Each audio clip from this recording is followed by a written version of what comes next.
For more on the results in Costa Rica, we are joined live from San Jose by the independent journalist Gustavo Fuchs.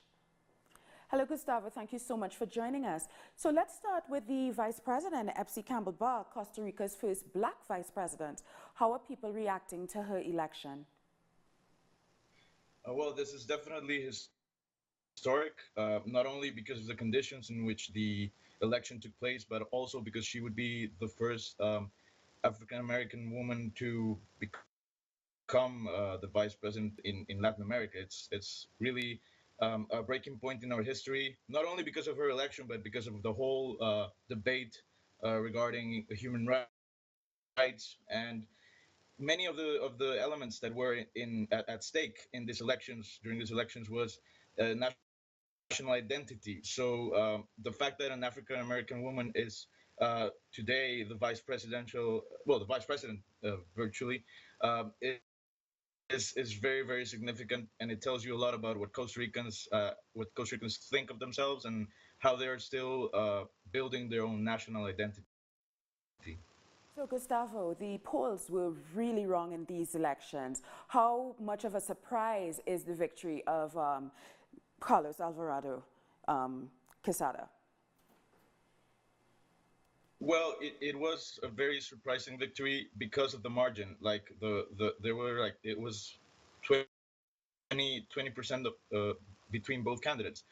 Most of the polls were already predicting the same margin in favor of Mauricio Alvarado, but the most academic polls, the ones that were carried out by the University of Costa Rica and the National University, they were very different. They showed a different scenario where the University of Costa Rica placed both candidates at a tie, and the National University had actually predicted the victory of Carlos Alvarado. So basically, there was a division between commercial opinion poll companies or pollsters and the more academic studies that were carried out during the election.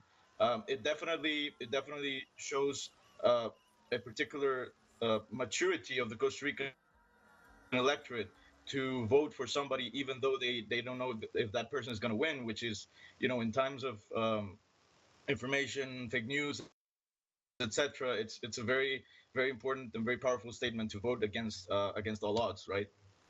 And talk to us about what can we expect in terms of the international and domestic policies of the president-elect?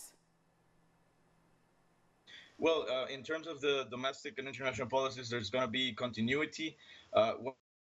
One of the biggest achievements that we hope to see materialize with this new administration is same-sex marriage. That has been by far the main issue of these elections.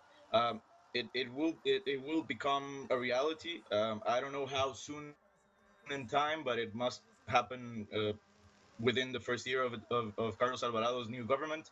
And in terms of international policy, he has already announced that he's going to oppose, for example, the Pacific Alliance trade agreement. He's going to try to not promote these free trade agreements, which have been devastating for Costa Rican agriculture and for Costa Rican industry.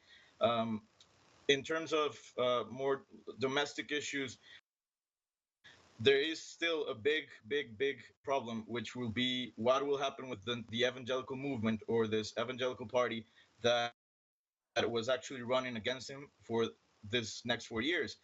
They are now in Congress. They are now one of the largest political forces. So we have right now a new Congress, which is going to be completely tilted to the right and the far right. And this is going to be a big obstacle for anything that the new administration will try to do.